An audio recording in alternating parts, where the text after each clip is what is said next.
Welcome to the Gains and Giggles podcast, where we're going to talk about gains and hopefully make his will giggle. That's hopefully a little bit. Hopefully you get a little bit of an amusement kick out of us. We've been talking for actually years about starting a podcast, and we decided today's the day. We're going to bite the bullet. We're going to start. It's probably not going to be the best, but we're starting. So hopefully over the next few episodes we get a little bit better, a little bit smoother. But we're here to talk about gains and other random things. No, I think it's pretty cool. We actually finally do it. Yeah.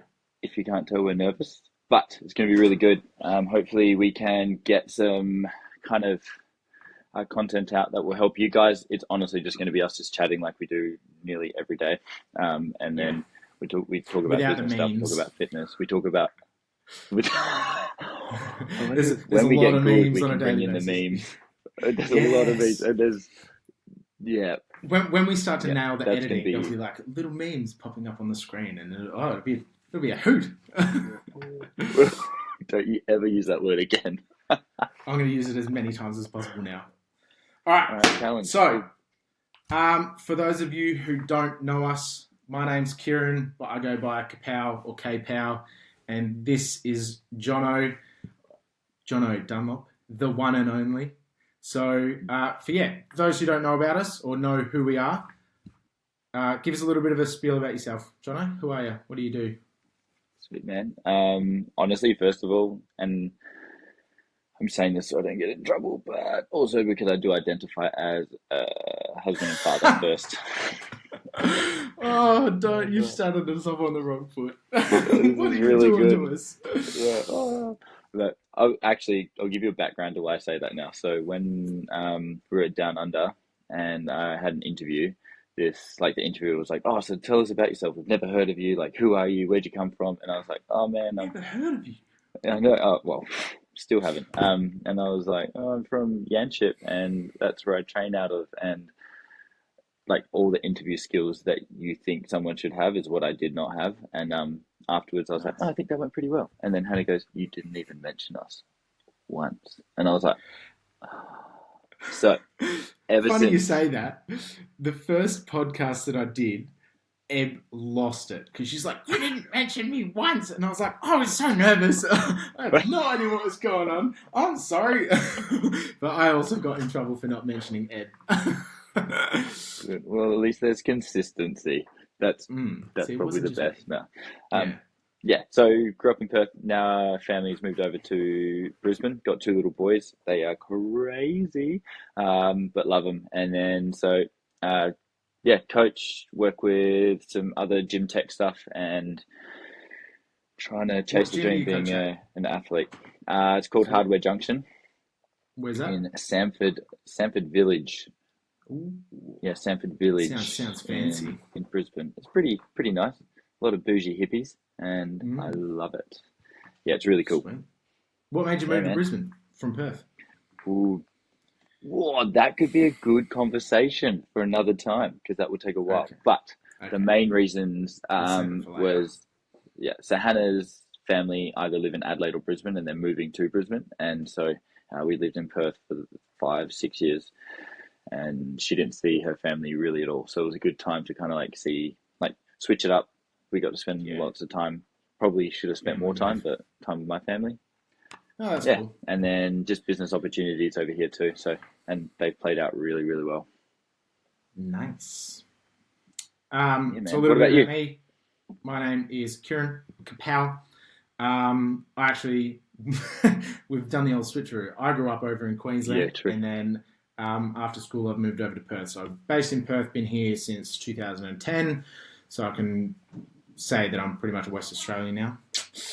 I'd love to move back to Brisbane, but here over in Perth. You keep going. Kids, this is going to happen, guys. Yeah. I am a CrossFit coach. I program solely at the moment, so not actually doing any one-on-one coaching, just doing the program side. So that's for the Baseline project. Still working full time as a mechanical fitter, which is super fun. I'd love to throw that in one day, but something's got to pay the bills. Hang on. Still got my feet in the CrossFit scene. So some would say that I'm a bit of a washed up athlete now after not making touring this season. The truth hurts. But yeah, it's stiff competition. So didn't qualify this year. Qualified in years past, both individual and as on a team. Hope to get back there, but who knows what the future holds. We've got lots going on in the next couple of years, so we'll see where that lands us. If it gets me back on the competition floor, awesome. But I think for the next season, I'll be taking in the back seat regardless of what happens. So, is what it is. Makes me sad. We've planned to do a few other things. So plans to travel, so I need all my holidays for that. So I can't use my holidays to be doing CrossFit competitions. I've done it for years, so it's only fair that I do what Ed wants to do for a little while.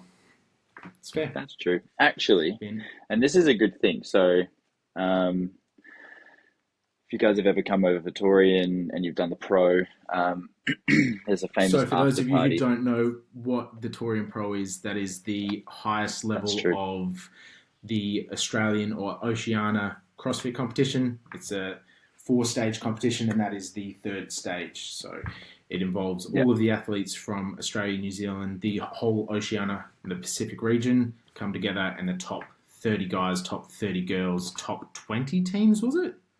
Yeah, top 20. Was that top 20 teams all competing over the weekend for a spot to compete at the final stage at the Games in August.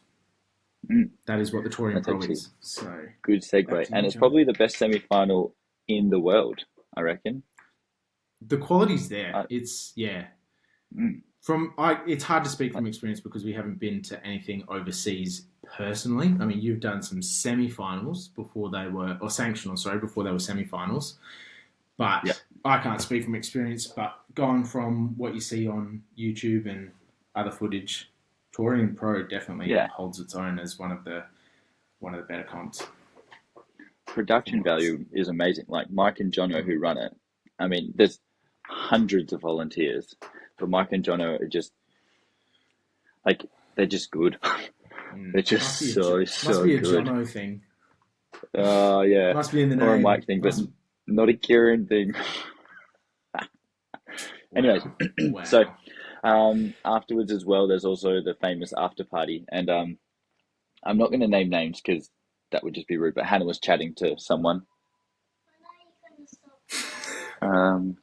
Not for a while, buddy. I'll come out. All right, we'll play footy afterwards. All right. I play footy, not soccer. Okay. I'm sorry, guys. That's going to happen. There's no way around that. I could lock the door, but then it's just going to be banging. Anyway, so not naming names, but Hannah was talking to someone that used to date like an elite, like games level athlete. And they were saying, oh, like, how do you go with like Jono and everything? Because athletes can be quite selfish in their terms of taking up a lot of time to train, nutrition, sleeping, everything like that. And I get that. And then there's a lot of now I love Hannah for saying this. I love it. She goes, well, Jono's not as selfish as some of the other athletes. It's probably why he's not as good as them. Wow. But she said that I appreciate it. So I think it's actually a good thing that you're taking time to spend with Eb, because as much as it's not, and it sounds really like, oh, you know what, I'll step away from what I'm doing to be the better person to take care of you, Eb. It's you literally just showing her how much you love her and respect her. And I think it makes me sad that you're not competing, but I think it's really cool that you're doing it. But then at the same time, like I look at some of the other guys in the field, in the industry that have had a year off, had 2 years off, had like a year off, come back, competed, had another year off. And it's not the end of the world. Like they're still competing at a high quality level. So as long as I'm not lazy in my year off, and that's never going to happen. Like I'm going to keep training. It definitely won't be to the same extent. But as long as I'm still ticking boxes, getting in there, getting stronger, getting a bit fitter, like if I come back in 2025, it's there's no reason why I can't compete at that level again. It's going to be harder because everybody's still increasing. The whole field typically will increase by like 5 to 10%. So as long as in the off season or if in that off year you're still working towards that, then there's no real reason why I can't come back. That's the plan, at least. Yeah. Yeah, man. Well, I think even like people come back from injuries all the time, and coming back from an injury is a lot harder than just coming back from time off. Mentally, I don't know, but physically. Speaking of, no? Half of the reason why I won't be competing this year is because I'm booked in for surgery in August. Oh, so that's right, with your knee. Hey? Will somewhat be coming back from injury, but I think surgery's, depends on how surgery goes, really. Because the doctor even said like we could get in there and it could be worse than what we anticipated, which would result in a quicker recovery because they just cut the meniscus out. So, but then long term, you're going to end up with arthritis and those sorts of issues because it's bone on bone. So hopefully they get to fix it, but if they fix it, it's a longer recovery time. So we will wait and see. You're going to find out when you wake up. Yeah. Hopefully cool. They haven't done a gender.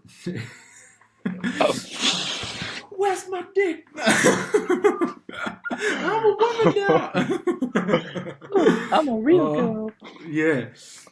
I'd just be competing in the girls' division then, and I'd still get my ass whooped. Actually, these days, that was man, that was a wild individual competition to watch. Wow. Yeah, man. I really hope that the Torian next year has more places qualifying for the games. You look at the stats this year. I think we had 6 girls in the Oceania region that were statistically in the top 40 worldwide. Yeah. So and that's without Tia and without Cara. That's so true.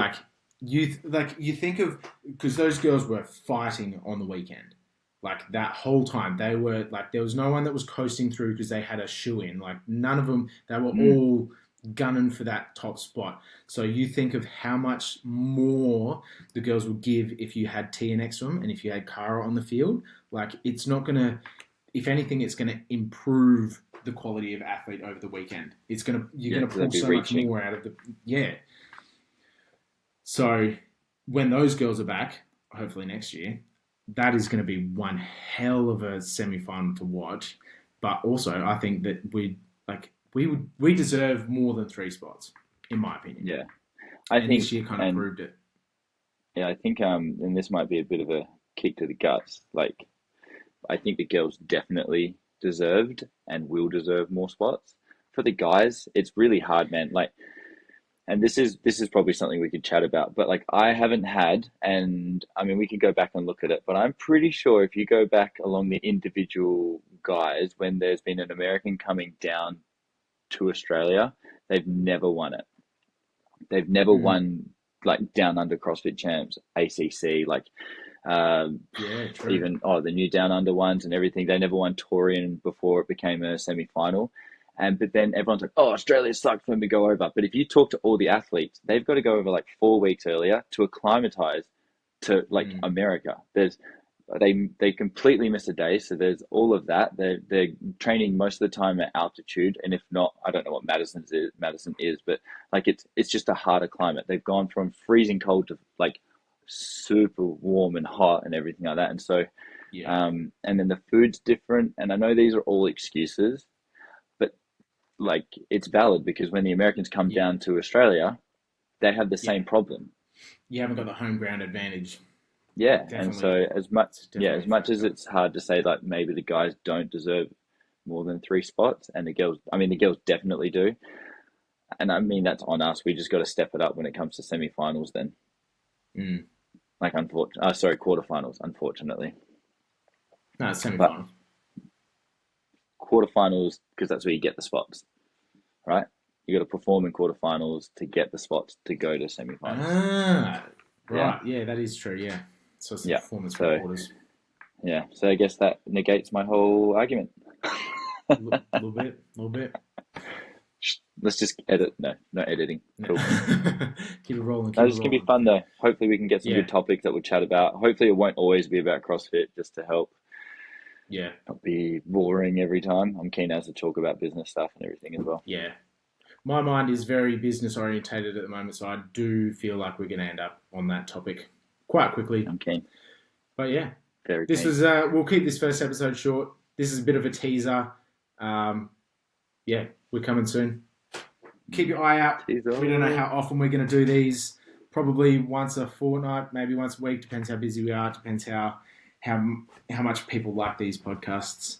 Yeah, and it might even be every day at some time. We might be like really just sporadic. Who knows?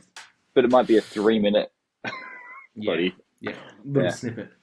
But yeah, all right. Episode 1 done. We'll leave it there. Yeah. And cheers, guys. Cut. All right. Peace.